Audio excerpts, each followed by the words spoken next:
Hi, welcome to love talkies. అనుకోకుండా ఆ రాత్రి సింగిల్ ఎపిసోడ్ స్టోరీ. అసలు ప్రేమంటే ఏంటో తెలుసా? దూరంగా ఉన్న ఆకాశంలోని నక్షత్రాలను బాల్కనీలో నుంచి చూస్తూ అడిగింది నైనా.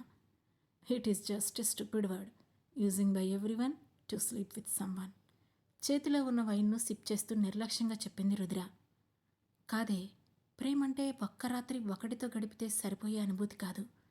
అది ఒకరిపై పుడితే చచ్చే వరకు మనసులో నుండి చెరిగిపోదు. తల తిప్పకుండానే చెప్పింది నైనా. బుల్షిట్. ఆ మాట నువ్వు చెబుతున్నావా? ఇప్పటికి ఎంతమంది అబ్బాయిలతో బెడ్ షేర్ చేసుకుని ఉంటావు? వాళ్ళెవ్వరితోనూ లవ్ లేకుండానే పడుకున్నావా అని పచ్చిగా అడిగింది రుద్ర.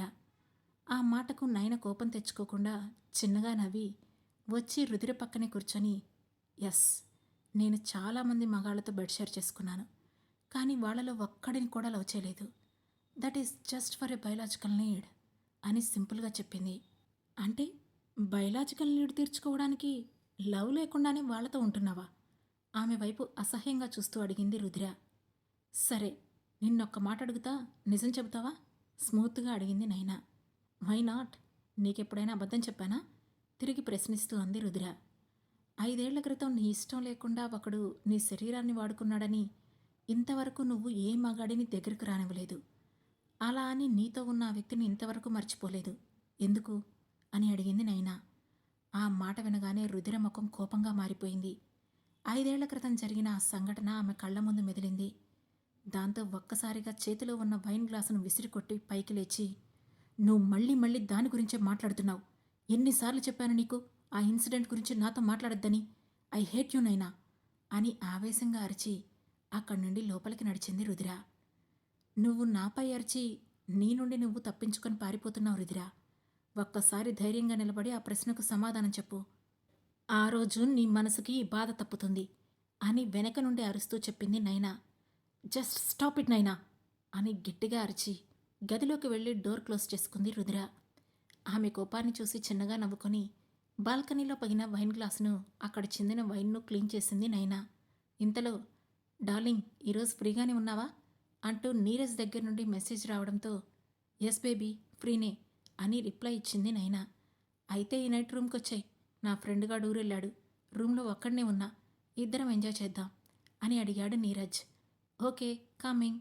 నైట్కి ప్రాన్స్ బిర్యానీ ఆర్డర్ చెయ్యి అని రిప్లై ఇచ్చిన నైనా వెంటనే రూమ్కి వెళ్ళి ఫ్రెష్ అయ్యి 3/4 నీ లెంగ్త్ డ్రెస్ వేసుకొని బయటకు వచ్చి రుధిర రూమ్ డోర్పై నాక్ చేసి, రుధిర, నేను నీరజ్ దగ్గరికి వెళ్తున్నా. ఈ నైట్కి వాడితోనే ఉంటాను. నువ్వు తినడానికి ఏమైనా ఆర్డర్ చేసుకో, బాయ్ అని చెప్పి రుధిర సమాధానం కోసం కూడా చూడకుండా వినకుండానే క్యాబ్ బుక్ చేసుకొని నీరజ్ దగ్గరికి వెళ్ళింది నైనా. నయనపై కోపంతో గదిలోకి వెళ్ళిన రుధిర తన స్టడీ టేబుల్ ముందు కూర్చొని డ్రాలో ఉన్న తన డైరీ తీసి కోపంగా ఏదో రాస్తోంది. కానీ ఆ అక్షరాలు ఆమె కంటి నుండి జారే కన్నీళ్లలో తడిసిపోతూ ముద్దవుతున్నాయి. అయినా ఆమె రాత ఆగడం లేదు. ఆ సంఘటన జరిగి 5 ఏళ్లవుతోంది. అయినా నా మనసు గాయం మాత్రం మానడం లేదు. ఈ నయన మాటల వల్ల అది మళ్ళీ మళ్ళీ చెలరేగుతోంది. ఎంత స్ట్రాంగ్గా ఉండాలని ట్రై చేసినా నా వల్ల కావడం లేదు అంటూ ఆమె అక్షరాలు ప్రవాహంలో సాగిపోతున్నాయి. ఇంతలో ఆమె రూమ్ డోర్పై గట్టిగా తట్టిన నైనా, రుధిర, నేను నీరజ్ దగ్గరికి వెళ్తున్నా. ఈ నైట్కి వాడితోనే ఉంటాను. నువ్వు తినడానికి ఏమైనా ఆర్డర్ చేసుకో, బాయ్ అని చెప్పింది. ఆమెకు ఆన్సర్ చేయాలని అనిపించకపోవడంతో రుధిర మౌనంగా ఉండిపోయింది. దాంతో బయట ఉన్న నైనా భుజాలెగరేసి, ముసుగు వెయ్యొద్దు మనసు మీద, వలలు వెయ్యొద్దు వయసు మీద అని పాట పాడుకుంటూ అక్కడి నుంచి వెళ్ళిపోయింది. ఫ్లాట్ నుండి కిందకి దిగి వెళ్ళిన ఆమె అప్పటికే రెడీగా ఉన్న క్యాబ్లో ఎక్కి వెనక సీట్లో కూర్చొని తన మొబైల్లో ఏవో స్క్రోల్ చేస్తుంది. ఇంతలో ఆమె మొబైల్ రింగ్ అయింది. స్క్రీన్పై నీరజ్ పేరు కనిపించడంతో వెంటనే లిఫ్ట్ చేసి, నేను స్టార్ట్ అయ్యానురా, వచ్చేదాకా ఆగవా ఏంటి అని నవ్వుతూ హస్కీగా అడిగింది నైనా. నేనాగుతాను డియర్, కానీ నీకోసం తెప్పించిన బిర్యానీ ఆగేలా లేదు. వేడి చల్లారక ముందే వచ్చేయమా అని గారంగా అడిగాడు నీరజ్. వేడి చల్లారాల్సింది బిర్యానీకా నీకా అని కొంటెగా అడిగింది నైనా. ఆ మాట విని క్యాబ్ నడుపుతున్న డ్రైవర్ తన ఎదురుగా ఉన్న అద్దంలో నుండి వెనక ఉన్న నైన వైపు చూశాడు. అది గమనించిన నైనా కళ్ళెగరేస్తూ, ముందు చూసి డ్రైవ్ చేయి అన్నట్లు చేత్తోనే సైగ చేసింది. దాంతో తల తిప్పుకున్నాడు డ్రైవర్. అదే సమయంలో అటువైపు నుండి, నువ్వు వస్తే చాలు, రెండిటి వేడి ఆటోమేటిక్గా చల్లారుతుంది అని రొమాంటిక్గా అంటున్నాడు నీరజ్. సరే సరే, ముందు నువ్వు ఫోన్ పెట్టే. ఈ క్యాబ్ డ్రైవర్ ఫోకస్ మొత్తం మన మాటల మీదే ఉంది. ఇంకో 15 మినిట్స్లో నీ దగ్గరుంటాను అని గుసగుసగా చెప్పి కాల్ కట్ చేసింది నైనా. కానీ ఎందుకో ఆ కాల్ కట్ అయ్యాక ఫోన్ స్క్రీన్పై కాసేపటి క్రితం ఆవేశంగా రూంలోకి వెళ్ళిన రుధిర ముఖం కనిపించింది. దాంతో ఏదో తెలియని వింతైన గిల్టీ ఫీలింగ్ ఆమెలో కలిగింది. సరిగ్గా అదే సమయంలో ఒక బ్లాక్ కలర్ బెంచ్ కార్ ఒక ఖరీదైన విల్లా ముందు ఆగింది. అందులో నుండి బయటకు దిగాడు గ్రీన్ కలర్ షర్ట్ వేసుకున్న ఒక 30 ఏళ్ల యువకుడు. కిందకు దిగిన వెంటనే అతని పాకెట్లోని ఫోన్ రింగ్ అవడంతో లోపలికి వెళ్ళబోతున్న అతను ఒక క్షణం ఆగి ఫోన్ తీసి స్క్రీన్ వైపు చూశాడు. అందులో ఏదో మెసేజ్ రావడంతో దానిని ఓపెన్ చేసి చదివి అందులో మెసేజ్తో పాటు వచ్చిన పిక్ను ఓపెన్ చేశాడు. ఆ పిక్లో నవ్వుతూ కనిపిస్తున్న నయన ఫోటో చూసి, ఇక నా టైం వచ్చింది నైనా, నిజమైన ఆట నేను మొదలు పెడతాను, బీ రెడీ ఫర్ ఇట్ అంటూనే ఏదో మెసేజ్ టైప్ చేశాడు. అప్పుడే నీరజ్ పంపిన రూమ్ అడ్రస్ చేరుకున్న నైనా ఆ అడ్రస్ ముందు కారు దిగి ఆ ఇంటిని కొంచెం ఆశ్చర్యంగా చూసింది. దానికి కారణం అది సింగిల్ రూమ్ కాదు. చూస్తుంటే ఏదో చిన్న హోటల్లా అందులో చాలా రూమ్స్ ఉన్నట్లు కనిపించాయి. దాంతో విసుక్కుంటూ, వీడేంటి ఫ్రెండ్ రూమ్లో లేడు రమ్మని పిలిచి ఈ హోటల్ అడ్రస్ పంపించాడు అనుకుంటూ వెంటనే నీరజ్కి కాల్ చేసింది.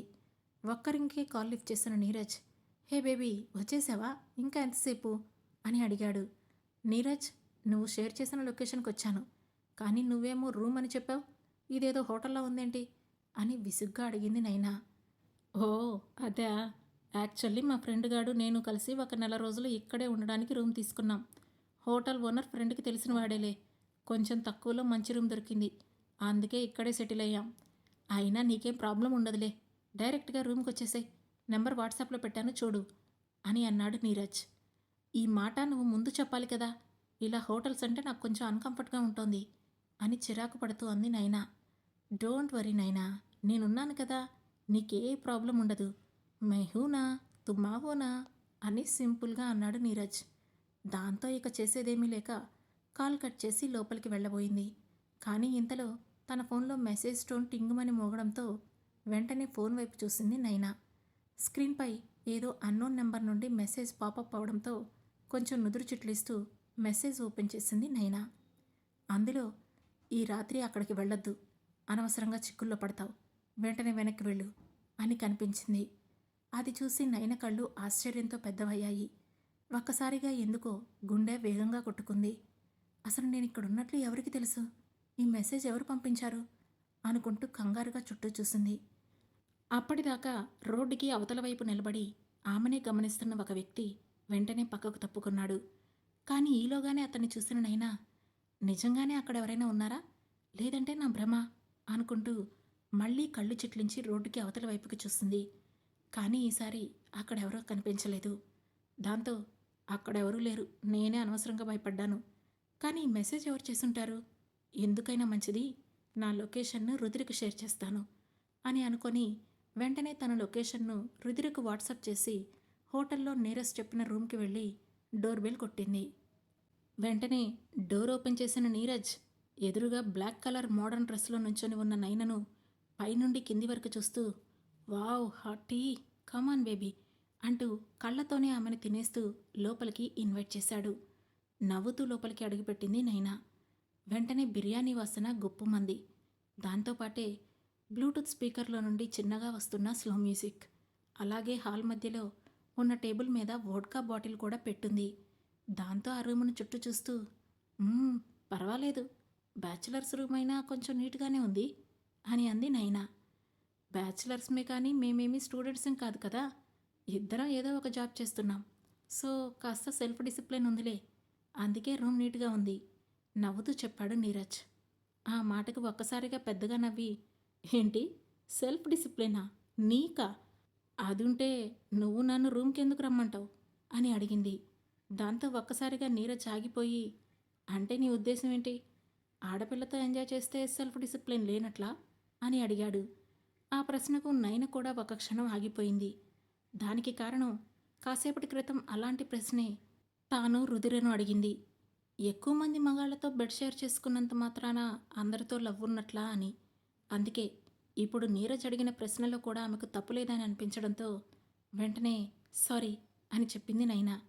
ఇట్స్ ఓకే, ముందు బిర్యానీ తిందువుగానిరా, అసలే నీకు చాలా ఇష్టం కదా అని అంటూ ప్లేట్లో వడ్డించిన బిర్యానీ తీసుకొచ్చి ఆమెకి ఇచ్చి తాను కూడా మరో ప్లేట్తో ఆమె ఎదురుగా కూర్చున్నాడు నీరజ్. నైనా ఆ ప్లేట్ తీసుకొని బిర్యానీ స్మెల్ చేస్తూ I love the smell, I can't wait to it అంటూ ఆత్రంగా బిర్యానీ నోట్లో పెట్టుకుంది. ఆమె ఎగ్జైట్మెంట్ చూసి చిన్నగా నవ్వుకొని తాను కూడా తినడం స్టార్ట్ చేశాడు నీరజ్. కానీ బిర్యానీ తింటుందన్న మాటే గాని నయన మనసులో ఏదో ఒక మూల మాత్రం తన ఫోన్కి వచ్చిన ఆ అజ్ఞాత మెసేజ్ గురించే ఆలోచన అంతా తిరుగుతోంది. మరోవైపు రుద్ర తన గదిలో బెడ్పై పడుకొని నిద్రపోవడానికి ట్రై చేస్తూ లైట్ ఆఫ్ చేసింది. కానీ ఆమెకు ఎంతకు నిద్ర రావడం లేదు. కారణం నయన మాట్లాడిన మాటలు. ఆ మాటలు తనలో నిద్రపోతున్న గత జ్ఞాపకాలను తట్టి లేపడంతో 5 ఏళ్ల క్రితం నాటి అవే దృశ్యాలు ఆమె కళ్ల ముందు మెదులుతున్నాయి. ఇంతలో ఒక్కసారిగా కాలింగ్ బెల్ మోగిన శబ్దం వినిపించింది. దాంతో నుదురు చిట్లిస్తూ ఈ నయన అప్పుడే వచ్చేసిందా అనుకుంటూనే లేచి వెళ్ళి డోర్ ఓపెన్ చేసి చూసింది. బయట ఎవరూ కనిపించలేదు. దాంతో ఇక్కడెవరూ లేరు, మరి కాలింగ్ బెల్ కొట్టిందెవరు అనుకుంటూ డోర్ క్లోజ్ చేయబోయింది. అప్పుడే కింద డోర్ ముందు ఏదో పేపర్ మడిచిపెట్టి గాలికి రెప్రెపలాడుతూ కనిపించింది. దాంతో అనుమానంగా ముందుకు వంగి ఆ పేపర్ను చేతిలోకి తీసుకొని ఓపెన్ చేసింది రుదిర. అందులో త్వరగా వెళ్ళి నీ ఫ్రెండ్ని రక్షించుకో అని రాసింది. అది చదవగానే రుదిర ముఖంలో రంగులు మారిపోయాయి. అదే సమయంలో హోటల్ రూమ్లో బిర్యానీ తింటున్న నైనా మధ్యలో ఆగిపోయి ఏదో ఆలోచిస్తున్నట్లు ప్లేట్లో ఉన్న బిర్యానీ మధ్యలో వేలితో గీతలు గీస్తోంది. అది చూసిన నీరజ్ ఏమైంది, బిర్యానీ నచ్చలేదా అని అడిగాడు. దాంతో ఈ లోకంలోకి వచ్చిన ఆమె తల అడ్డంగా ఊపుతూ లేదు లేదు, ఇది బిర్యానీ గురించి కాదు, నాకెందుకో కొంచెం స్ట్రేంజ్గా అనిపిస్తుంది, ఎవరో నన్ను ఫాలో అవుతున్నారేమోనని డౌట్గా ఉంది అని చెప్పింది నైనా. ఆ మాటకు నీరజ్ నవ్వుతూ ఎంత హార్ట్గా ఉంటే ఏ మగాడైనా ఫాలో అవ్వకుండా వదిలేస్తాడా ఏంటి అని కళ్ళెగరేస్తూ కూల్గా అన్నాడు నీరజ్. విషయం అది కాదు నీరజ్, ఇది అలా అనిపించటం లేదు, సంథింగ్ ఈజ్ రాంగ్. నేను లోపలికొచ్చే ముందు నాకు ఒక మెసేజ్ వచ్చింది, ఇక్కడి నుండి నన్ను వెంటనే వెనక్కి వెళ్ళిపోమ్మని అందులో ఉంది అని చెప్పింది నైనా. ఆ మాట వినగానే నీరజ్ నుదురు చిట్లిస్తూ వాట్, ఇక్కడి నుండి వెనక్కి వెళ్ళిపోమ్మన్నారా? అది చెప్పడానికి వాడెవడు? అసలైనా ఆ మెసేజ్ ఎక్కడి నుంచి వచ్చింది? ఒకసారి ఆ నెంబర్ చూపించు, ఇప్పుడే తేల్చేద్దాం వాడెవడో అని అన్నాడు. దాంతో నైనా వెంటనే తన మొబైల్ ఆన్ చేసి ఆ మెసేజ్ కోసం చూసింది. కానీ ఆశ్చర్యంగా కాసేపటి క్రితం వచ్చిన ఆ మెసేజ్ ఆమె ఫోన్లో కనిపించలేదు. దాంతో షాక్ అవుతూ ఇదేంటి, నేను ఇందాకే చూశాను, అంతలోనే ఈ మెసేజ్ ఎలా మాయమైంది అని నైనా షాక్తో అంటూ ఉండగానే నీరజ్ కూల్గా నవ్వి నైనా, నువ్వేదో టెన్షన్లో ఉండి భ్రమపడినట్లున్నావు, చిల్, ఇక్కడికి ఎవరూ రారు, అనవసరంగా ఏదో ఆలోచించకుండా ముందు బిర్యానీ పూర్తి చేయి, వేడి చల్లారిపోతుంది అని అన్నాడు. దాంతో నైనా అయోమయంగానే తలూపి తినడం మొదలుపెట్టింది. అదే సమయంలో బయట చీకట్లో ఒక వ్యక్తి దూరంగా నుంచొని చేతిలో బైనాక్యులర్తో ఆ హోటల్ రూమ్ వైపే చూస్తూ నా మాట వినకుండా వెళ్ళావు, అయితే ఇక అనుభవించాల్సిందే అంటూ మెల్లగా ఆ హోటల్ వైపే అడుగులు వేశాడు. మరోవైపు తన ఫ్లాట్ ముందు దొరికిన పేపర్లో ఉన్న మ్యాటర్ చూసి రుద్ర కొంచెం కంగారు పడి ఈ స్లిప్ ఇక్కడెవరు పెట్టారు అనుకుంటూ 2 అడుగులు బయటికి వేసి చూసింది. కానీ అక్కడెవరూ కనిపించలేదు. దాంతో డోర్ క్లోజ్ చేసి ఆ పేపర్ వైపే అనుమానంగా చూస్తూ నా ఫ్రెండ్ని రక్షించుకోమని రాశారు, అంటే నైనా ఏదైనా ప్రాబ్లంలో ఉందా? అది నీరజ్ దగ్గరికే వెళుతున్నానని చెప్పింది కదా, మరి ఇంకేం ప్రాబ్లం ఉంటుంది? ఎందుకైనా మంచిది ఓసారి కాల్ చేసి చూస్తాను అని అనుకుంటూ తన రూమ్లో స్టడీ టేబుల్పై ఉన్న మొబైల్ను చేతిలోకి తీసుకుంది. కాసేపటి క్రితం నైన మీద కోపంతో ఉన్న ఆమె తనని ఎవరూ డిస్టర్బ్ చేయకుండా ఉండడం కోసం సెల్ ఫోన్ను సైలెంట్ మోడ్లో పెట్టింది. అందుకే రుదిర తనకు లొకేషన్ షేర్ చేసినా కూడా ఆమె చూడలేకపోయింది. ప్రస్తుతం మొబైల్ చేతిలోకి తీసుకున్న తర్వాత రుదిర దగ్గర నుంచి వచ్చిన లొకేషన్ చూసి ఇదేంటి, ఎప్పుడు లేనిది రుదిర లొకేషన్ షేర్ చేసింది, అంటే నిజంగానే తను ఏదైనా ప్రాబ్లంలో ఉందా అని అనుకుంటూ కంగారుగా నైనకు ఫోన్ చేసింది. కానీ సిగ్నల్ లేక కాల్ నాట్ రీచబుల్ అని వచ్చింది. దాంతో కొంచెం భయపడిపోయిన రుదిర కాల్ కూడా కలవడం లేదు, అసలు అది ఎలా ఉందో ఏంటో, నేను వెంటనే బయలుదేరాలి అని అనుకుంటూ వెంటనే క్యాబ్ బుక్ చేసుకొని కిందికి వచ్చి రుదిర షేర్ చేసిన లొకేషన్కి బయలుదేరింది. అదే సమయంలో రూమ్లో ఉన్న నీరజ్ ఏంటి నైనా ఇంకా అలా డల్గా ఉన్నావు, అదే ఆలోచిస్తున్నావా అంటూ ఆమె పక్కనే వచ్చి కూర్చుంటూ అడిగాడు. నయన కొంచెం ఇబ్బందిగా నవ్వి, తెలియడం లేదు, ఎందుకో నాకు కంఫర్ట్గా అనిపించడం లేదు అని అంది. డోంట్ బి సిల్లీ నైనా, చిన్న విషయాలను అంత ఎక్కువగా సీరియస్గా తీసుకోకు. అయినా నీ మూడు మార్చటం ఎలాగో నాకు తెలుసులే అని నవ్వుతూ మెల్లగా ఆమె థైస్పై చెయ్యి వేశాడు. వెంటనే నైనా అతని చేతిని విసిరికొట్టి టక్కును పైకి లేచి, సారీ నీరజ్, ఈరోజు వద్దు, నేను వెళ్ళిపోతాను, నాకెందుకో కరెక్ట్గా ఉందనిపించడం లేదు అని అంటూ తన హ్యాండ్ బ్యాగ్ తీసుకొని బయటికి వెళ్ళబోయింది. కానీ నీరజ్ లేచి ఆమెకు అడ్డుగా నిలబడుతూ, వాట్ ఈస్ దిస్ డియర్, ఇప్పటిదాకా ఎంత వెయిట్ చేశానో తెలుసా, నువ్వు కరెక్ట్ టైంలో ఇలా చేస్తున్నావేంటి, నీకెంత డబ్బు కావాలంటే అంత డబ్బు ఇస్తాను, అనవసరంగా మూడ్ స్పాయిల్ చేయకు, కమాన్ అంటూ బలవంతంగా నయన ముఖాన్ని తన రెండు చేతుల్లోకి తీసుకొని ఆమె పెదవులను కిస్ చేయబోయాడు. కానీ అసలే చిరాకులో ఉన్న నయన వెంటనే అతన్ని బలవంతంగా వెనక్కి నెడుతూ, స్టాప్ ఇట్ నీరజ్ అని అరిచింది. ఆమె సడన్గా వెనక్కి నెట్టడంతో కింద పడబోతూ నిలదొక్కున్న నీరజ్ కొంచెం కోపంగా నయన వైపు చూసి, నైనా, ఆర్ యు మ్యాడ్, నువ్వేం చేస్తున్నావో తెలుస్తుందా, నీ కోసం ఇప్పటికే చాలా డబ్బు ఖర్చు పెట్టాను, నిన్ను పార్టీలకి పబ్బులకు తీసుకెళ్లాను, వేళ్లు ఖర్చు పెట్టి షాపింగ్ చేయించాను, ఇదంతా ఎందుకు చేశాననుకుంటున్నావు, ఈరోజు కోసమే, ఈరోజు నైట్ అంతా నీతో ఎంజాయ్ చేయాలని ప్లాన్ చేసుకున్నాను, నువ్వు లాస్ట్ మినిట్లో ఇలా ఎందుకు చేస్తున్నావు, అనవసరంగా నా కోపం తెప్పించుకో, రా అంటూ ఆమె చెయ్యి పట్టుకొని బెడ్రూమ్ వైపు లాగాడు. నీరజ్, ఏం చేస్తున్నావు, స్టాప్ ఇట్ అని నైనా అరుస్తున్నా కూడా అతను పట్టించుకోవడం లేదు. ఇంతలో సడన్గా ఆ రూమ్ డోర్ బెల్ మోగింది. దాంతో సడన్గా ఆగిపోయిన నీరజ్, ఈ టైంలో ఎవరొచ్చుంటారు అనుకుంటూ చిరాగ్గా వెళ్ళి డోర్ ఓపెన్ చేశాడు. కానీ అక్కడ ఎవరూ కనిపించలేదు. దాంతో విసుగ్గా డోర్ క్లోజ్ చేసి మళ్ళీ వెనక్కి తిరిగి, ప్లీజ్ డార్లింగ్, ఇంతవరకు వచ్చాక ఇప్పుడు ఏమీ జరగకపోతే నాకు పిచ్చెక్కిపోతుంది, కమాన్ యార్ అంటూ నయనను గట్టిగా కౌగిలించుకొని ఫేస్ అంతా ముద్దులు పెడుతుంటే నయన చిరాగ్గా అతన్ని తోసేసి, వాట్ ద హెల్ నీరజ్, వద్దు అని చెప్తే అర్థం చేసుకోవేంటి, స్టాప్ ఆల్ దిస్, నేను వెళ్తున్నాను, బాయ్ అని చెప్పేసి బయటకు వెళ్ళడం కోసం డోర్ తీసింది. కానీ తాను డోర్ అలా తీసిందో లేదో బయట నుంచి ఎవరో ఒక వ్యక్తి నయనను తోసుకుంటూ లోపలికి దూసుకొచ్చి డోర్ వేసేశాడు. హే, హూ ఆర్ యూ అంటూ కోపంగా చూస్తున్న నయన వైపు చూసి అతను హేళనగా నవ్వాడు. చూడడానికి 6 అడుగుల హైట్తో రఫ్గా ఉన్న అతను ఆన్సర్ చేయకుండా కేర్లెస్గా చూశాడు. ఇంతలో నీరజ్ వచ్చి, హే నైనా, డోంట్ వరీ, ఇతను నా ఫ్రెండే, ఇతనితోనే నేను రూమ్ షేర్ చేసుకుంటున్నాను, నీకు చెప్పాను కదా, వీడే, పేరు హరీష్ అని చెప్పాడు.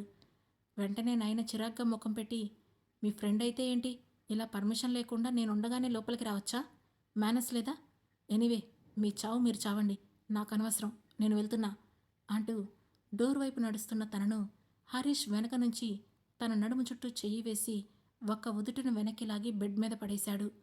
ఊహించని ఆ పరిణామానికి నయనకి ఒక్కసారిగా చాలా భయం వేసింది. కాసేపటి క్రితం తనకి ఫోన్లో వచ్చిన మెసేజ్ నిజమేనని కన్ఫామ్ అయ్యేసరికి ముఖమంతా భయంతో చెమటలు పట్టేశాయి. లైఫ్లో మొదటిసారిగా తాను చేసేది తప్పు అని అనిపించడంతో అక్కడే ఉన్న నీరజ్ వైపు చూస్తూ, నీరజ్, ఏంటిదంతా, ఇతను నాతో ఎందుకు ఇలా బిహేవ్ చేస్తున్నాడు, నువ్వేం మాట్లాడటం లేదేంటి అని వణుకుతున్న గొంతుతో అడిగింది.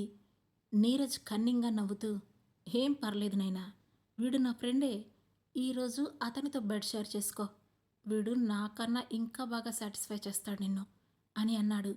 నీరజ్ మాటలకు నయనకు ఒక్కసారిగా బుర్ర తిరిగిపోయింది. కాసేపటి వరకు షాక్తో మాటే రాలేదు తనకు. ఇన్నాళ్ళు తాను ఎలా తిరిగినా ఏం చేసినా తనకు ఇష్టమయ్యి నచ్చితేనే అవతలి వ్యక్తితో బెడ్ షేర్ చేసుకుంది, అంతే తప్ప ఇప్పటి వరకు తనకు ఎప్పుడూ ఇలాంటి అనుభవం కలగలేదు. నీరజ్తో కూడా ఇప్పటి వరకు తనకు ఎలాంటి ప్రాబ్లం లేదు. కానీ అతను ఉన్నట్టుండి ఇలా ఎందుకు మారిపోయాడో అర్థం కాక భయపడిపోతూ, ప్లీజ్ నీరజ్, నన్ను వెళ్ళనివ్వు, I don't expect this from you అంటూ బ్రతిమాలింది. కానీ ఈలోగా హరీష్ బెడ్ మీద ఒక కాలు పెట్టి నించొని నయనకు దగ్గరగా వంగి, నువ్వు ఎంత బ్రతిమాలినా సరే ఈరోజు నిన్ను వదిలిపెట్టేదే లేదు, ఇప్పుడు నువ్వు నా ప్రాపర్టీ, ఈ అరేంజ్మెంట్స్ అన్నీ నా కోసమే, ఇదంతా చేయడానికి నిన్ను ఇక్కడికి రప్పించడానికి ఈ నీరజ్ గాడు నా దగ్గర 5 లక్షలు తీసుకున్నాడు, కాబట్టి ఎక్కువ ల్యాగ్ చేయకుండా మ్యాటర్లోకి రా, ఇద్దరం కలిసి ఎంజాయ్ చేద్దాం అంటూ నయనను లాక్ చేయడానికి ట్రై చేశాడు. ఆ మాటలకు నయన షాక్ అయ్యి వెంటనే తన మీద పడ్డ హరీష్ను బలంగా పక్కకు తోసి లేచి నుంచొని నీరజ్ కాలర్ పట్టుకుంది. Neeraj, how can you do this to me, 5 లక్షల కోసం నువ్వు నన్ను అమ్మేస్తావా? ఎవరిచ్చారా నీకు నా మీద అధికారం? అంటూ కోపంగా నీరజ్ 2 చెంపలు పట్టుకొని అటూ ఇటూ వాయించసాగింది. నయన తనను అలా కొట్టేసరికి కోపం పట్టలేకపోయిన నీరజ్ తిరిగి తనను బలంగా వెనక్కి నెట్టేశాడు. దాంతో బ్యాలెన్స్ కోల్పోయి బెడ్పై పడిపోయింది నయన. వెంటనే నీరజ్ ఆమె దగ్గరకు వచ్చి జుట్టు పట్టుకొని, ఏంటే పెద్ద పతివ్రతలాగా మాట్లాడుతున్నావు? నీకు నేనొక్కడినేనా ఏంటి? ఇప్పటికీ ఎంతోమందితో పడుకున్నావు. అలాగే ఇప్పుడు కూడా వీడితో పడుకో. అయినా నీకు అలవాటే కదా. కాకపోతే ఇప్పుడు నేను డబ్బులు తీసుకొని నిన్ను పడుకోబెడుతున్నాను, అంతే తేడా. ఇప్పుడు నువ్వు నోరు మూసుకొని మాకు కోఆపరేట్ చేయడం తప్పితే చెయ్యగలిగిందేమీ లేదు అని చెప్పి, హరీష్ ఇక నువ్వు ప్రొసీడ్ అవ్వచ్చు, నేను బాల్కనీలో వెయిట్ చేస్తాను అని చెప్పి బాల్కనీలోకి వెళ్ళిపోయాడు నీరజ్. పరిస్థితి తన చెయ్యి దాటిపోయిందని గ్రహించిన నయనకు ఇంక తాను ఏమీ చెయ్యలేనని అర్థమైంది. దాంతో, హరీష్ ప్లీజ్, నేను ఎలాంటి దాన్నైనా కావచ్చు, కానీ ఇప్పుడు నాకు ఇలా ఇష్టం లేదు, నన్ను వదిలేసే, అతను తీసుకున్న 5 లక్షలు నేను నీకు ఇచ్చేస్తాను అంటూ ఏడుస్తూ బ్రతిమాలింది. నో బేబీ, నిజం చెప్పాలంటే నాకు ఈ 5 లక్షలు ఆఫ్టర్ ఆల్. ఇంకా చెప్పాలంటే ఆ డబ్బు పడేస్తే వేరే ఏ ఆడదైనా సరే నా దగ్గరకు వచ్చేస్తుంది. కానీ నాకు నువ్వే కావాలి అని తనను గట్టిగా పట్టుకొని ఆమె డ్రెస్ జిప్పులాగి బలవంతం చేయబోతుంటే ఇంతలో మళ్ళీ కాలింగ్ బెల్ మోగింది. అయినా సరే పట్టించుకోకుండా హరీష్ నయన బుగ్గ మీద గట్టిగా కొరికాడు. ఆ బాధతో కెవ్వున అరిచింది నయన. ఈలోగా కాలింగ్ బెల్ ఆగకుండా మోగుతూనే ఉండేసరికి బాల్కనీలో ఉన్న నీరజ్ గదిలోకి వచ్చి, నేను వెళ్ళి చూస్తాను, అది అరవకుండా నోర్మోయ్ అని గట్టిగా చెప్పి వెళ్ళి డోర్ తీశాడు. అక్కడ ఎదురుగా కనిపించింది రుధిర. నయన ద్వారా నీరజ్కి రుధిర ముందుగానే పరిచయం ఉండడం వల్ల ఆమెను చూసిన నీరజ్ ఒక క్షణం షాక్ అయ్యి మళ్ళీ అంతలోనే తేరుకొని, రుధిర, వాట్ ఏ ప్లెజెంట్ సర్ప్రైజ్, నువ్వేంటిక్కడ అని ఏమీ జరగనట్లే క్యాజువల్గా అడిగినట్లు అడిగాడు. నయనతో అర్జెంటుగా మాట్లాడాల్సిన విషయం ఒకటుంది, తనకి ఫోన్ చేస్తుంటే కలవడం లేదు, తను నీ దగ్గరికి వెళ్తున్నట్లు చెప్పింది కదా అని తనతో ఒకసారి మాట్లాడడానికి వచ్చాను, ఒకసారి తనను పిలువు నీరజ్ అని అడిగింది రుధిర. ఓ, బట్ తను వెళ్ళిపోయి అరగంట పైన అయ్యింది రుధిర, మేబీ ఇంకో 20 minutesలో నీ దగ్గరికి వచ్చేసేదేమో, ఈలోపు నువ్వే వచ్చేసావే అని సింపుల్గా చెప్పాడు నీరజ్. ఓ అవునా, మరి తన ఫోన్ ఎందుకు కలవడం లేదు అని అనుమానంగా అంటూనే, ఓకే నీరజ్ ఉంటాను అని చెప్పి వెళ్ళిపోవడానికి వెనక్కి తిరిగింది. కానీ ఆమె ఒక అడుగు ముందుకు వేసిందో లేదో లోపల నుంచి, రుధిర ప్లీజ్ సేవ్ మీ అంటూ నయన గొంతు వినపడేసరికి అక్కడే ఆగిపోయిన రుధిర గిర్రును వెనక్కి తిరిగి, నైనా నైన లోపలే ఉంది కదా, ఎందుకు అబద్ధం చెబుతున్నావు నీరజ్ అంటూ అడ్డుగా ఉన్న నీరజ్ను పక్కకు తోసి కంగారుగా లోపలికి పరిగెత్తింది. అక్కడ బెడ్ మీద నైన ఉన్న సిచ్యువేషన్ చూసి హడలిపోయింది రుధిర. అస్తవ్యస్తమైన బట్టలతో తన మీద మృగంలా పడుకొని ఉన్న వ్యక్తిని తప్పించుకోవడానికి ప్రయత్నిస్తూ ఏడుస్తున్న నయనను చూసి కంగారు పడిపోతూ గబగబా అక్కడికి వెళ్ళి, రే ఎవర్రా నువ్వు, వదులుతనను అంటూ హరీష్ను బలంగా పక్కకు తోసి నయనను దగ్గరికి తీసుకుంటూ, నైనా అరే ఓకే, నీకేం కాలేదు కదా అని అడిగింది. నయన వెంటనే రుధిరను హక్ చేసుకొని, ఆ స్క్రౌండ్రల్ నీరజ్ గాడు, వాడే ఇదంతా ప్లాన్ చేశాడు, వాడి ఫ్రెండ్కి నన్ను అమ్మేశాడు అంటూ జరిగిన విషయం చెప్పింది. అది విన్న రుధిర వాట్ అంటూ కోపంగా తల తిప్పి చూసింది. కానీ అప్పటికే అక్కడ ఆశ్చర్యంతో నోరు తెరుచుకొని తన వైపే చూస్తున్న హరీష్ను చూసి, నువ్వు అంటూ ఆమె నోట మాట ఆగిపోయింది. అప్పుడే తేరుకున్న హరీష్, హే రుధిర, వాట్ ఈస్ సర్ప్రైజ్, నిన్ను మళ్ళీ ఇక్కడ చూస్తానని అనుకోలేదు, ఎలా ఉన్నావు డార్లింగ్, నిన్ను చాలా మిస్ అయ్యాను అంటూ ఆమె దగ్గరకు రాబోయాడు. అది చూసి ఉలిక్కిపడ్డ రుధిర తన చేతిని అడ్డుగా పెడుతూ, స్టాప్ దర్ మిస్టర్ హరీష్, అడుగు ముందుకేశావో నిన్నేం చేస్తానో నాకే తెలీదు అంటూ నిప్పులు చెరిగే కళ్ళతో రౌద్రంగా అరిచింది. కానీ ఆమె మాటల్ని పట్టించుకోకుండా పెద్దగా నవ్విన హరీష్, ఏంటే రెచ్చిపోతున్నావు, ఒకప్పుడు నువ్వు కూడా నా కింద నలిగిన దానివే కదా, ఆ విషయం మర్చిపోయావా అని ఎగతాళిగా అన్నాడు. షడప్ హరీష్, ఆ రోజు జరిగిన విషయం గుర్తు చేశావంటే నీ నాలుక చీరేస్తాను అంటూ అరిచింది.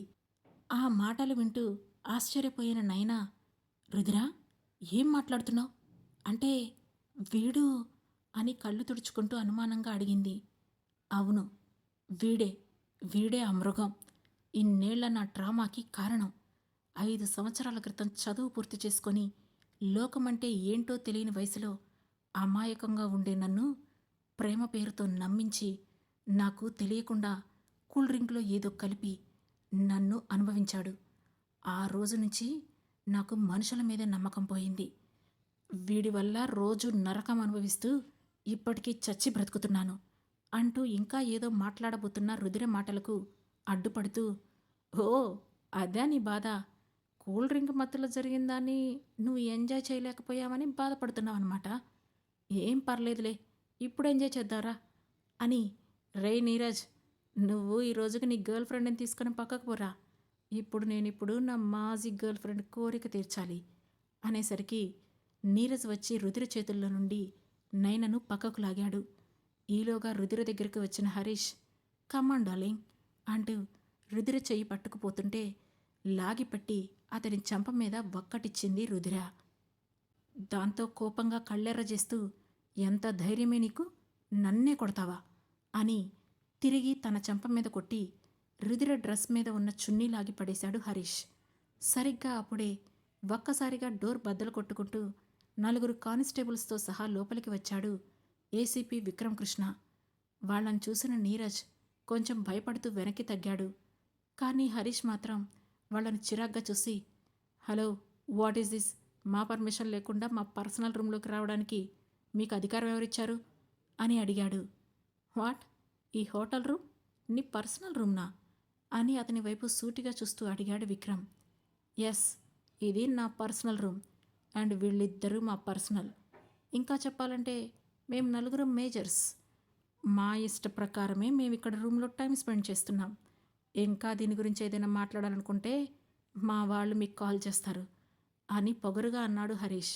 ఓ, మీ వాళ్ళు కాల్ చేస్తారా? ఇంతకీ ఎవరు వాళ్ళు అని కొంచెం వెటకారం మిక్స్ చేస్తూ అడిగాడు విక్రమ్. ఆ మాట వినగానే పెద్దగా నవ్వుతూ, ఏంటి ఈ సిటీకి కొత్తగా వచ్చావా? అందుకే నేనెవరో నీకు తెలియడం లేదు. నేను సెంట్రల్ మినిస్టర్కి స్వయానా మేనల్లుణ్ణి. ఇప్పుడు తెలిసింది కదా, వెళ్ళు అని నిర్లక్ష్యంగా చెప్పి, నువ్వు రావే అంటూ రుధిర చెయ్యి పట్టుకోబోయాడు హరీష్. ఇంతలో 1 మినిట్ మిస్టర్ అంటూ అతన్ని అడ్డుకొని అక్కడే ఉన్న రుధిర నయన వైపు చూసి, అతను చెప్పింది నిజమేనా? మీరు మీ ఇష్ట ప్రకారమే ఇక్కడికి వచ్చారా అని అడిగాడు ఏసీపీ విక్రమ్. లేదు సార్, వాళ్ళ మాటలు నమ్మకండి. వాళ్ళిద్దరూ అబద్ధం చెప్పి మమ్మల్ని ఇక్కడికి వచ్చేలా చేశారు. మేం వెళ్ళబోతుంటే అడ్డుకొని బలవంతం చేస్తున్నారు అని గబగబా చెప్పింది రుధిర.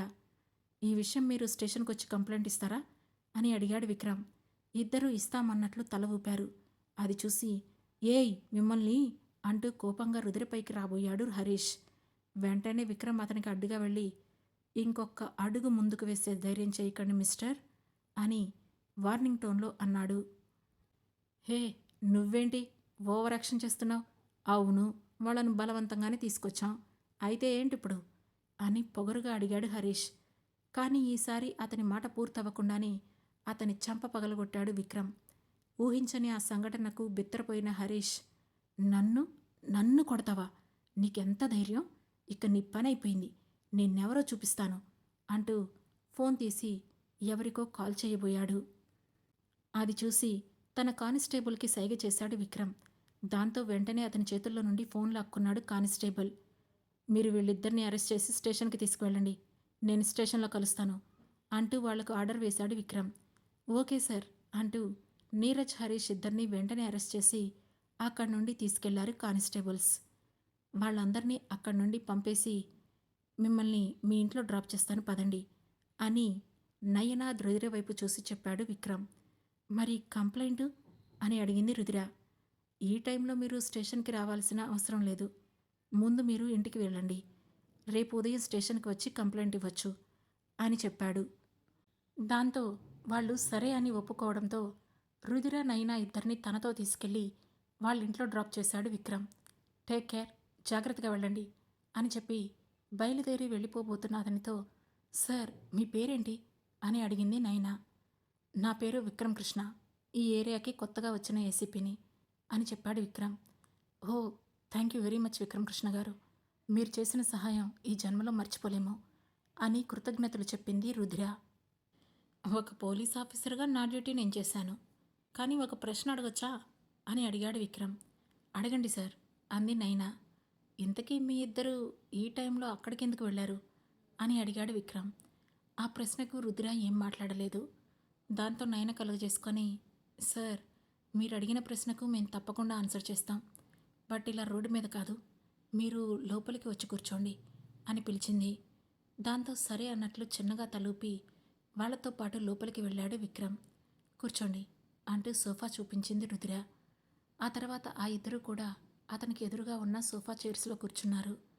అప్పుడు మెల్లగా నయన మాట్లాడుతూ, ఇందులో రుద్ర తప్పేమీ లేదు సార్, ఇదంతా నా వల్లే జరిగింది అంటూ ఏమాత్రం దాపరికం లేకుండా మొదటి నుంచి తన మెంటాలిటీ ఎలాంటిదో చెబుతూ తాను కావాలని నీరజను కలవడానికి అతని హోటల్ రూమ్కి వెళ్ళానని చెప్పింది నయన.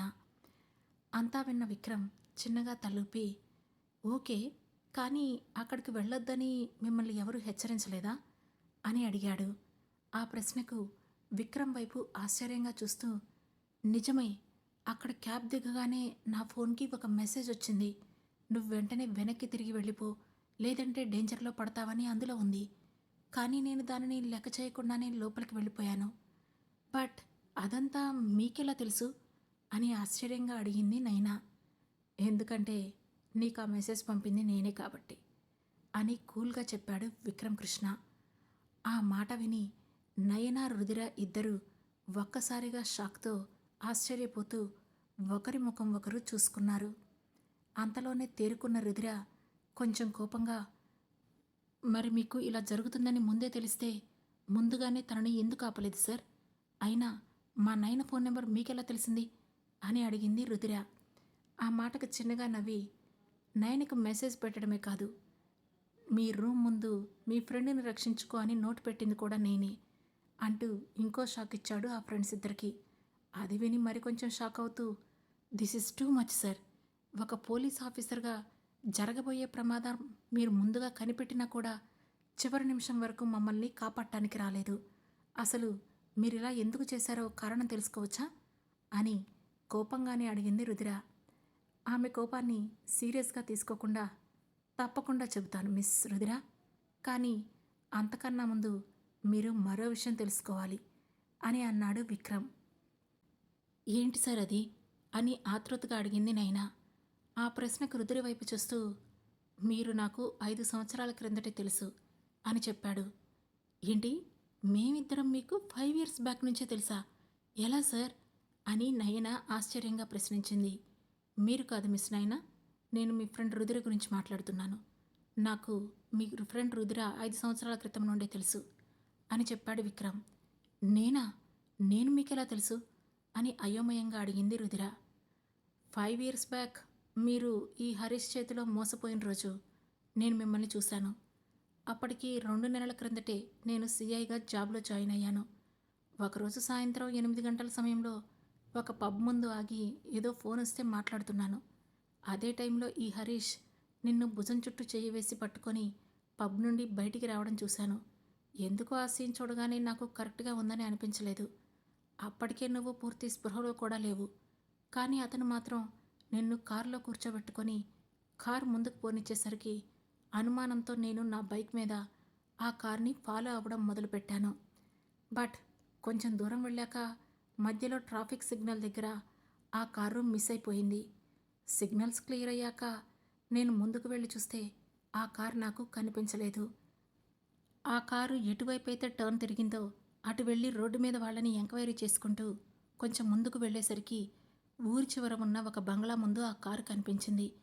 ముందు వెంటనే ఆ కారు నెంబర్ నోట్ చేసుకొని వెనక వైపు నుంచి లోపలికి వెళ్ళడానికి ఏదైనా దారి ఉంటుందేమో చూద్దామని నేను వెనక్కి వెళ్ళేసరికి హరీష్ ముందు వైపు డోర్ తీసుకొని కారు ఎక్కి వెళ్ళిపోవడం కనిపించింది. వెళ్ళేటప్పుడు ఇద్దరూ లోపలికి వెళ్ళి కారులో వెళ్ళారు.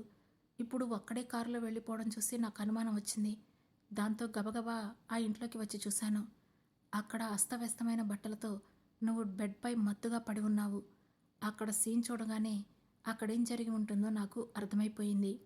వెంటనే పక్కనే ఉన్న వాటర్ బాటిల్లోని నీళ్లు నీ ముఖం మీద కొట్టేసరికి నీకు చిన్నపాటి మెలకువ వచ్చింది, కానీ పూర్తి స్పృహలోకి రాలేదు.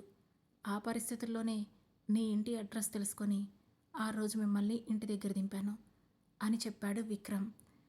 అతను చెప్పిందంతా వినగానే రుధిర కళ్ళ ముందు మళ్ళీ ఆనాటి సంఘటన కదలాడింది. అది గుర్తొచ్చేసరికి ఇప్పుడు కూడా భయంతో వణికిపోతూ, అది మీరేనా? ఆ రోజు తర్వాత ఉదయం స్పృహలోకి వచ్చిన నాకు రాత్రి ఎవరో నన్ను ఇంటి దగ్గర డ్రాప్ చేశారని చెప్పారు. కానీ అది ఎవరో నాకు క్లియర్‌గా తెలియలేదు. మత్తులో ఉండటం వల్ల కాబోలు నేను కూడా మిమ్మల్ని గుర్తుపట్టలేదు అని చెప్పింది రుధిర. ఐ కెన్ అండర్‌స్టాండ్ అన్నాడు విక్రమ్. అప్పుడు రుధిర కళ్ళలో నీళ్లతో, ఆ హరీష్ బీటెక్‌లో నా క్లాస్‌మేట్ సార్. ఫస్ట్ ఇయర్ నుంచి ప్రేమిస్తున్నానని చెప్పి నా వెంట పడేవాడు.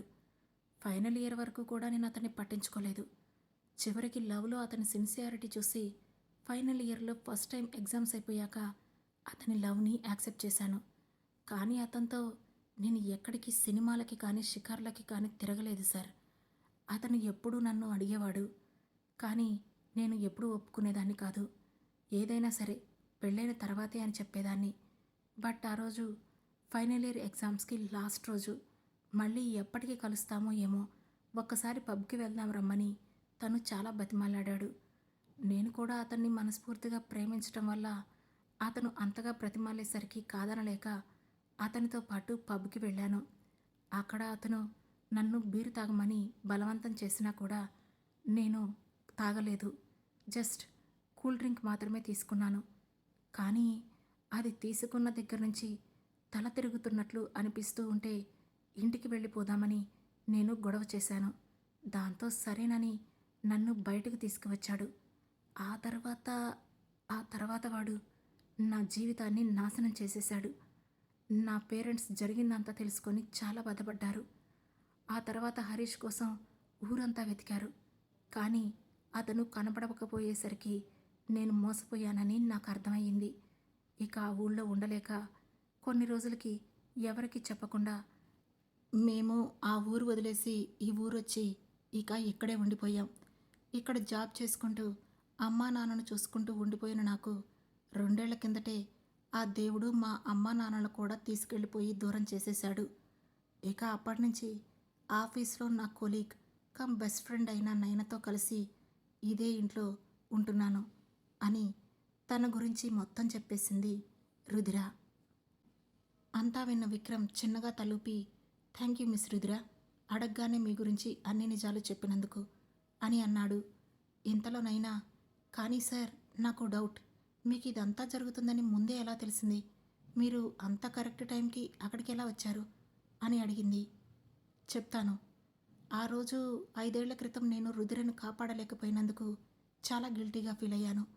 నేను ట్రాఫిక్ సిగ్నల్స్ దగ్గర వాళ్ళను మిస్ చేసుకోకపోయి ఉండుంటే బహుశా ఈమెకు ఇలాంటి పరిస్థితి వచ్చేది కాదని, ఒక పోలీస్ ఆఫీసర్గా నేను ఏమీ సాధించలేకపోయానని చాలా రోజులు ఆ సంఘటనను తలుచుకొని బాధపడుతూనే ఉన్నాను. అంతేకాదు, ఆ కార్ నెంబర్ ఆధారంగా హరీష్ని పట్టుకోవాలని చాలా ప్రయత్నించాను. కానీ ఈ హరీష్ చాలా తెలివిగలవాడు. తన కారు అమ్మేసి ఎక్కడికో వెళ్ళిపోయాడని తర్వాత నా ఎంక్వైరీలో తెలిసింది. చానాళ్ళు అతని కోసం వెతికి చివరికి అతను దొరకకపోయేసరికి ఆ కేసును వదిలేయాల్సి వచ్చింది. మీ గురించి కూడా ఎంక్వైరీ చేశాను. ఆ ఎంక్వైరీలోనే మీరు ఆ ఊరు నుంచి వదిలి వెళ్ళిపోయారని తెలిసింది. దాంతో ఇక నేనేం చేయలేకపోయాను. కానీ ఆ తర్వాత నా ప్రొఫెషన్లో నేను ఎన్నెన్నో విజయాలు సాధించాను. కానీ ఎన్ని విజయాలు సాధించినా, ఎన్ని అవార్డులు రివార్డులు అందుకున్నా కూడా జాబులో జాయిన్ అయిన కొత్తలో నాకు కలిగిన ఈ ఓటమి నన్ను కుదురుగా ఉండనిచ్చేది కాదు. ఎలాగైనా సరే ఆ హరీష్ గారిని పట్టుకొని శిక్షిస్తేనే కానీ నాకు మనశ్శాంతి ఉండదనిపించేది. ఈ క్రమంలోనే నాకు ఏసీపీగా ప్రమోషన్ వచ్చి ఇక్కడికి ట్రాన్స్ఫర్ అయ్యొచ్చాను. ఒక 10 రోజుల క్రిందట వేరే కేసు విషయంలో మేము ఫోన్ ట్యాపింగ్ చేస్తున్నాం. ఆ టైంలోనే అనుకోకుండా నీరజ్ హరీష్లు మాట్లాడుకుంటున్న కాల్ రికార్డు విన్నాను. అందులో ఉన్న ఇన్ఫర్మేషన్ ప్రకారం నీరజ్ హరీష్ ఎప్పటినుంచో ఫ్రెండ్స్. ఇద్దరిది ఒకటే మెంటాలిటీ. ఆ అమ్మాయిల్ని వాడుకోవడం, వదిలేయటం. అవతల అమ్మాయి కోఆపరేట్ చేస్తే కొన్నాళ్ళు కలిసి ఎంజాయ్ చేయటం. ఎదురు తిరిగితే ఎలాగైనా సరే ఆ అమ్మాయిని అనుభవించి అక్కడి నుంచి ఎస్కేప్ అవ్వడం.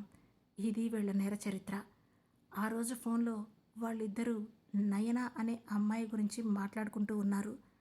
ఆ అమ్మాయిని తనకు సెట్ చేయమని మనీ ఇస్తానని నీరజ్తో డీల్ చేసుకుంటున్నాడు హరీష్. అందుకే వాళ్ళను అబ్జర్వ్ చేయడం మొదలుపెట్టాం. వాళ్ళ ఫోన్ కాల్స్ ద్వారా వాళ్ళ ఫోన్ నెంబర్స్, అలాగే నయన ఫోన్ నెంబర్ కూడా మాకు దొరికింది. వాళ్ళు వేసుకున్న ప్లాన్ ప్రకారం ఈరోజు నయన ఇక్కడికి వస్తుందని తెలిసి నేను తనకి వార్నింగ్ మెసేజ్ ఇచ్చాను.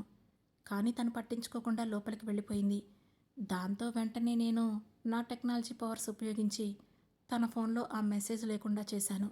ఒకవేళ నీరజ్ ఆ మెసేజ్ ముందే చూసి ఎలర్ట్ అవ్వకుండా ఉండాలని ఆ మెసేజ్ను డిలీట్ చేయించేశాను. అయితే నా రూమ్ ముందు స్లిప్ పెట్టింది కూడా మీరేనన్నమాట. మరి ఇన్ని తెలుసుకొని మీరు నా ఫోన్ నెంబర్ తెలుసుకోలేకపోయారా అని అనుమానంగా అడిగింది రుధిర. అక్కడికే వస్తున్నాను. నయన గురించి ఎంక్వైరీ చేస్తున్న సమయంలో కరెక్ట్గా 2 రోజుల క్రిందట అనుకోకుండా నీ గురించి కూడా తెలుసుకున్నాను. నీ గురించిన ఎంక్వైరీలో నాకు తెలిసింది ఏంటంటే నువ్వు చాలా రిజర్వ్డ్గా ఉంటావని, ఎవరితోనూ మాట్లాడవని, నీ జీవితంలో ప్రేమ అనే పదానికి చోట్లేదని ఆఫీస్లో నీ కొలీగ్స్తో నువ్వు చెప్పిన మాటలన్నీ తెలుసుకున్నాను. 5 ఇయర్స్ బ్యాక్ జరిగిన యాక్సిడెంట్ లాంటి ఇన్సిడెంట్ నీ మనసు మీద చాలా గట్టి ప్రభావం చూపించిందని నాకు అప్పుడే అర్థమైంది. దాంతో ఎలాగైనా సరే నీ మనసులో నుంచి ఆ సంఘటనను తుడిచివేయాలని నిర్ణయించుకున్నాను. అదే సమయంలోనే మేము స్పై చేస్తున్న ఆ హరీష్ ఎవరో కాదు, 5 ఇయర్స్ బ్యాక్ నిన్ను నీ జీవితాన్ని నాశనం చేసిన వాడే అని తెలిసింది. ఇక అప్పుడే డిసైడ్ అయిపోయాను. వాడిని నీ చేతులతోనే జైలుకు పంపించాలి. అప్పుడే నీ మీద నీకు కాన్ఫిడెన్స్ తిరిగి వస్తుంది అని. ఆ ఉద్దేశంతోనే నీకు వెళ్ళి నీ ఫ్రెండ్ని కాపాడుకో అని నోటు పెట్టాను. నేను తలుచుకుంటే నీ ఫోన్ నెంబర్ తెలుసుకోవడం నాకు పెద్ద విషయం ఏమీ కాదు. కానీ ఎందుకో నీ విషయంలో నీ అనుమతి లేకుండా నీ ఫోన్ నెంబర్ తెలుసుకోవాలని నాకు అనిపించలేదు అంటూ జరిగిన విషయం మొత్తం వాళ్లతో చెప్పాడు విక్రమ్ కృష్ణ. జరిగిందంతా విన్న రుధిర నయన ఇద్దరు కృతజ్ఞతగా విక్రమ్ వైపు కన్నీళ్లతో చూస్తూ, మీరు మాకు చాలా పెద్ద హెల్ప్ చేశారు విక్రమ్ గారు, మీ మేలు ఈ జన్మలో మర్చిపోలేము అంటూ ఎమోషనల్ అయ్యారు. ఇట్స్ ఓకే, జరిగిందేదో జరిగిపోయింది. ఇక నుండి జాగ్రత్తగా ఉండండి. నైనా, ముఖ్యంగా మీకు చెబుతున్నాను, ఎవరిని పడితే వాళ్ళని నమ్మి వాళ్ళు రమ్మన్న చోటుకి వెళ్ళిపోవడం అనేది మంచిది కాదు. మేం గనక సమయానికి రాకపోయిండుంటే ఈ పాటికి మీ జీవితం నాశనం అయిపోయి ఉండేది. ఇకనైనా సరే జాగ్రత్తగా ఉండండి అని హెచ్చరించి వాళ్ళ దగ్గర నుంచి కంప్లైంట్ తీసుకొని స్టేషన్కి వెళ్ళిపోయాడు విక్రమ్ కృష్ణ. ఆ తర్వాత నయన దగ్గరికి వచ్చిన రుధిర, నీ ఆలోచనలు తప్పని నేను చెప్పను నైనా. జీవితంపై ఎవరి అభిప్రాయాలు వారివి. నీ అభిప్రాయాన్ని నేను గౌరవిస్తాను. కానీ ఈ ప్రాసెస్లో నీకేదైనా జరిగితే నేను తట్టుకోలేను నాయనా. నాకున్నది నువ్వొక్కదానివే అంటూ ఎమోషనల్ అయింది Rudhira. I'm extremely sorry Rudhira. ఇప్పటి నుంచి నిన్ను ఇబ్బంది పెట్టేలాగా బిహేవ్ చేయను, మాట్లాడను అంటూ రుధిరను గట్టిగా హగ్ చేసుకుంది. ఇక ఆ రాత్రి ఆ ఫ్రెండ్స్ ఇద్దరూ తేలికపడిన హృదయాలతో ప్రశాంతంగా నిద్రపోయారు. మరుసటి రోజు సూర్యోదయంతో పాటు వాళ్ళ జీవితాల్లో కూడా సంతోషాలు ఉదయించాయి. ఈ కథ ఇంతటితో సమాప్తం. మా ఈ కథ మిమ్మల్ని ఎంతగానో అలరించిందని మేము ఆశిస్తున్నాం. మా ఈ కథ మీకు నచ్చినట్లయితే వెంటనే మా లవ్ టాకీస్ ఛానల్ను సబ్స్క్రైబ్ చేసుకొని రాబోయే సిరీస్లను, స్టోరీస్లను కూడా ఇలాగే ఆదరిస్తారని నమ్ముతున్నాం. మా ఈ కథలు మీకు నచ్చినట్లయితే లైక్ చేసి, షేర్ చేసి, కామెంట్ చేసి, హై పాయింట్స్ కూడా ఇచ్చి మమ్మల్ని సపోర్ట్ చేయండి. Thank you.